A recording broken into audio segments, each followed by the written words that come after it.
Greetings everyone, my name is Tony Holowitz, and in this tutorial I want to talk to you about taking some important notes about your layout for future reference.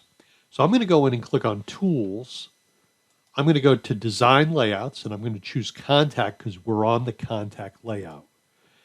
When this opens up, I want you to observe a lot of areas here.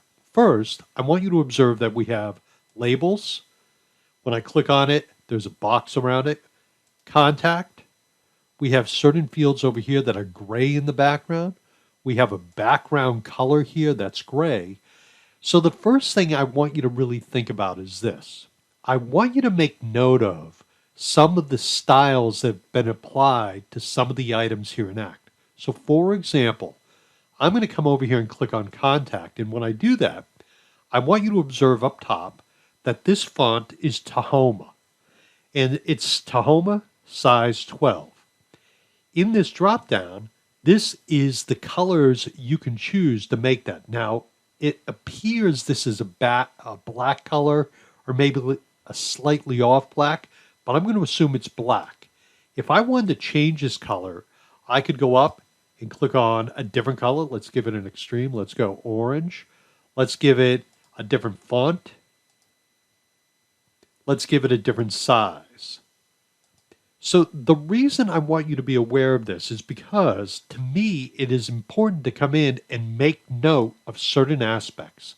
So again, these are the labels, and I'd want you to put down that the label is Tahoma 12 black. So it's Tahoma 12 black.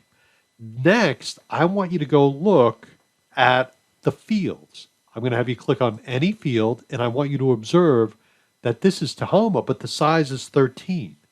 So the fields are 13, and the label is a little smaller. Again, it's black.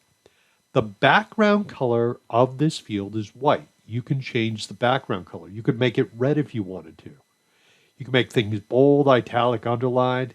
You can align them however you see fit. You could center it. You could align it to the right, or you can leave it to the left. Here in this drop down is we can decide how to handle the background color of that particular field. So we could make it red, for example. Now that's not really going to work, but I do like colors for certain fields just to draw your eye to. A lot of times instead of background colors, I'll change the font style to make it stand out a little bit. But I want you to observe what those are so we know that. Also, another very important aspect of the way we're going to work with this layout is understanding the size of a field and where it's located. In my next tutorial, I'm going to show you how to work with that so you have an understanding of where they are on the page, and it's good to make note of that. Greetings, everyone. Thank you very much. My name is Tony Holowitz. Thank you for being here to listen to this tutorial. Make those notes, very important.